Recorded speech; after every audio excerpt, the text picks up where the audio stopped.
দুই হতিন যদি এক জায়গায় থাকে এই করবে এই ভালো, এই করবে এই ভালো, কিন্তু আমরা সর্বক্ষণ আমরা চেষ্টা করে এমনকি আমরা ভালোভাবে থাকার জন্য।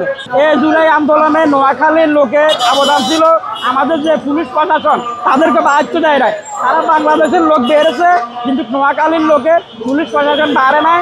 এই কুটিপতির দিকে দিয়ে নোয়াখালী এই সেরা, এমনকি মন মানসিকের দিকে দিয়েও সেরা। ঢাকার রাজধানী ঢাকায় থাকুক, এটা আমাদের কোনো কিছু না, কিন্তু আমরা ওই অনুযায়ীতে আমরা রাজধানী চাই না, আমরা চাইতেছি কি বিভাগ। আমি আসি নোয়াখালী দাবিদার, আমার অন্য 14 বড় ভাইরা আইছে, ছোট ভাইরা আইছে, এই নোয়াখালী দাবিদার হিসাবে বিভাগের অনুদাবিতে আইছে, বিভাগের দাবিতে আইছে। তো আমি চাই আমিও তাদের দাবি থেকে আমিও তাদের বড় দাবি থেকে আমি যেন ছোট্ট একটু ভাগ পাই। হ্যাঁ, কিন্তু যারা আমাদেরকে নিয়ে ষড়যন্ত্র করতেছে, আমি চাই না আপনারা যেন ষড়যন্ত্র যেন না করে।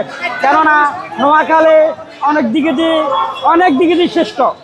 ব্যবসা কন, প্রতিষ্ঠান কন, কথা কন, বার্তা কন, ব্যবহার কন, আচার কন, আচরণ কন, পড়ালেখা কন, শিক্ষা কন, রাষ্ট্র কন, সর্বদিকে দিয়ে নোয়াখালী এগিয়ে আছে। হ্যাঁ, কিন্তু আমাদেরকে কেন বিবেকটা দিবে না এটা আমি বুঝতে পারতেছি না। শুনেন, আমি আপনারা বলি, দুই হতিন যদি এক জায়গায় থাকে এই করবে এই ভালো, এই করবে এই ভালো, এই করবে এই ভালো, এই করবে এই ভালো, কিন্তু আমরা সর্বক্ষণ আমরা চেষ্টা করে এমনকি আমরা ভালোভাবে থাকার জন্য। আপনি দেখেন নোয়াখালী সারা বাংলাদেশে আছে। নোয়াখালী এমনকি কুটিপতির দিকে দিয়ে নোয়াখালী এই সেরা, এমনকি মন মানসিকের দিকে দিয়েও সেরা, এমনকি ঢাকার অধিকাংশ নোয়াখালীর সর্বদিকে দিয়ে আছে। RICL TMX, যুগের পর যুগ স্থাপনা থাকে মজবুত। আমাদেরকে বলতেছে যে নোয়াখালী থেকে আমাদেরকে আসতে দিবে না। হ্যাঁ, আমরা যদি নোয়াখালীতে প্রোগ্রাম করি আর ঢাকা যদি প্রোগ্রাম করি, তারপর আমাদের দুই ভাগ হবে। নোয়াখালীর লোক যদি এই জায়গায় আসে তাহলে ঢাকা ধরবো না, মা বোন যদি সবাই আসে, কিন্তু নোয়াখালীর লোক যেভাবে সারা নোয়াখালীতে আছে, হ্যাঁ সারা ঢাকাতে আছে, যদি সবাই মিলে একসাথে জড়ো হয়, সবাই মিলে যদি একসাথে জড়ো হয়, যদি লাইন ধরে যায়, তাহলে ডক্টর ইউনূসের ভবন পর্যন্ত কার্যালয় পর্যন্ত যাইতে কোনো বিধাভেদ করবে না।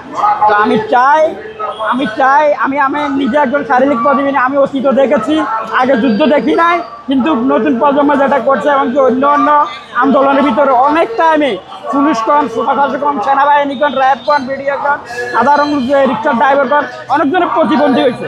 তো আমি চাই আন্দোলনে কোনো ভাই যেন প্রতিবন্ধী না হয়ে আবশ্যে যেন আমাদেরকে বিভাগটা দিয়ে দেয়। আমরা বিভাগের অধিকার কিভাবে হয় আপনি যদি প্রশ্ন করেন তাহলে আমি উত্তর দিই। বিভাগের অধিকার বাংলাদেশে বঙ্গবন্ধু যুদ্ধের আগে বঙ্গবন্ধু ঘোষণা দিয়ে গেছিল যে জেলা আগে স্বাধীনতার পতাকা উড়াবে পথ করে, ওই জেলাতে ঢাকা শহর এমনকি রাজধানী ঢাকাতে করবে। ঠিক আছে, রাজধানী ঢাকাতে করবে, কিন্তু রাজধানী ঢাকাতে তখনকার বিশ্লেষণের কারণে, বুদ্ধিজীবীদের কারণে, এবং এই মালিক উকিল আরো অন্যান্য বুদ্ধিজীবীরা আসছিল, তারা রাজধানীটাকে ঢাকা রাজধানী দিয়েছে। তো ওটা লয় আমাদের কোনো দাবি, এমনকি আমাদের এটা নিয়ে কোনো কিছু নাই, কারণ ঢাকা মিডলের কারণে রাজধানী ঢাকা দিয়েছে। ঢাকার রাজধানী ঢাকায় থাকুক, এটা আমাদের কোনো কিছু নাই, কিন্তু আমরা ওই অনুযায়ীতে আমরা রাজধানী চাই না, আমরা চাইতেছি কি বিভাগ।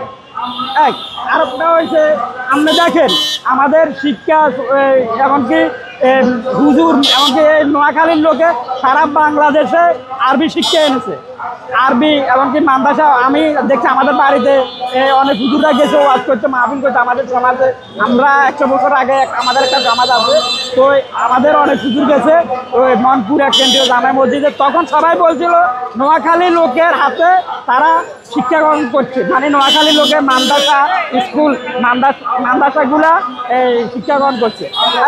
দ্বিতীয়ত আরও কেটে এই জুলাই আন্দোলনে নোয়াখালীর লোকের অবদান ছিল। আমাদের যে পুলিশ প্রশাসন তাদেরকে বাহাত্য দেয় নাই। সারা বাংলাদেশের লোক বেড়েছে, কিন্তু নোয়াখালীর লোকের পুলিশ প্রশাসন বাড়ে নাই, তারা তালা মারি, তাদের আশ্রয় রয়েছে। আর আমরা নোয়াখালীর লোকেরা ওই নোয়াখালী পুলিশ প্রশাসনকে আহত করে নাই, নিহত করে নাই। আর বাংলাদেশটা এই রাষ্ট্রের প্রধান থেকে রাষ্ট্রের মালিক উকুল থেকে বঙ্গবন্ধুর পরে, হ্যাঁ, মালিক উকিল ছিল এবং কি স্পিকার ছিল।